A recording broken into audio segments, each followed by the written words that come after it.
और डुग्गर खबरों की शुरुआत बेहद अहम खबर के साथ, जहां केंद्रीय गृह मंत्री अमित शाह आज राजौरी जिले के डांगरी गांव का दौरा करने वाले हैं।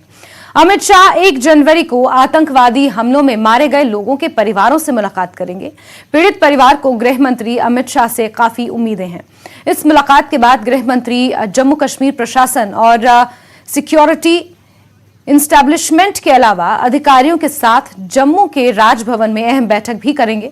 अमित शाह जम्मू में राजभवन में कुछ प्रतिनिधि मंडलों से भी मुलाकात कर सकते हैं।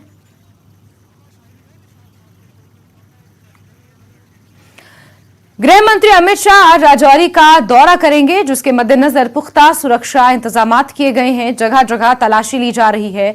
जम्मू कश्मीर पुलिस और सीआरपीएफ की ओर से मेंढर में कॉबिंग ऑपरेशन चलाया जा रहा है। सीमावर्ती इलाकों में आने जाने वाले हर शख्स पर नजर रखी जा रही है। विभिन्न मार्गों पर नाके लगाकर सुरक्षा बलों को पूरी सतर्कता के साथ तैनात किया गया है।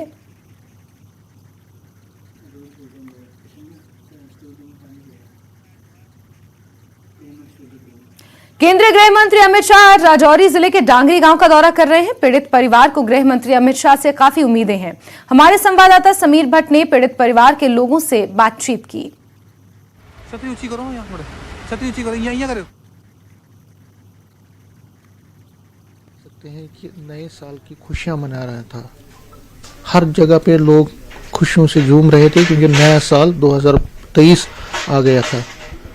लेकिन उसी बीच इस डांगरी इलाके में जहाँ पे मैं हूँ इस टाइम, राजौरी का जो डांगरी गांव है, यहाँ शाम को पटाखों की आवाज़ सुनाई दी। लोगों को लगा कि पटाखे हैं, लेकिन वो गोलियां चल रही थी।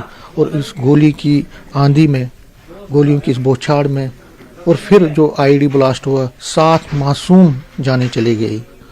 आप देख सकते हैं हम इसी डांगरी इलाके में आज आए हैं क्योंकि कल अमित शाह यहाँ पे आ रहे हैं, जो गृह मंत्री हैं वो यहाँ पे आए हैं। तो उससे पहले हम यहाँ पे पहुँचे हैं इस डांगरी इलाके में, उस घर में जिस घर ने 4 मासूम जानें खोई हैं।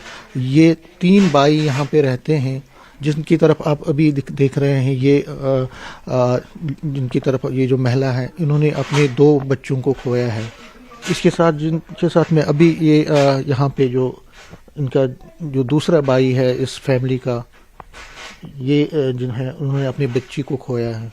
अमित शाह खुद आ रहे हैं इनसे मिलने के लिए, तो इनसे ही हम जानेंगे कि क्या इनके मन में है। क्या अब ये क्योंकि जो 2 आतंकवादी जिन्होंने ये नरसंहार किया था वो अभी भी फरार है, तो हम इनसे जानेंगे। पहले सुशील से बात करेंगे।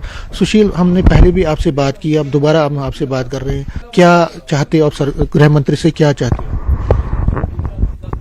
मैं सबसे पहले तो जो है कि जो अभी तक जो हमारे घर में इतना बड़ा हादसा हुआ है, हमारे जो है 4 बच्चों की डेथ हुई है। अभी तक उन जो जिन्होंने यहाँ अंधाधुंध गोलियां बरसाई, आईडी ब्लास्ट किया, अभी तक उनका कोई पता नहीं चला। हमें सबसे पहले एनआई की टीम जो हमारे जो इस इन्वेस्टिगेशन के लिए पहले हमारे को सबसे पहले वो टीम चाहिए। उसके बाद हमारे को परमानेंट चौकी चाहिए, क्योंकि आने वाले दौर पे हमारे जो बच्चे, जो बाकी बची हुई फैमिली है, वो सेफ नहीं है। हमारे को जो है परमानेंट जो है चौकी दी जाए यहाँ पे, ताकि जो है आने वाला जो हादसा वो हमारे पे जो अभी बीती है हमारे पे वो ना बीत पाए।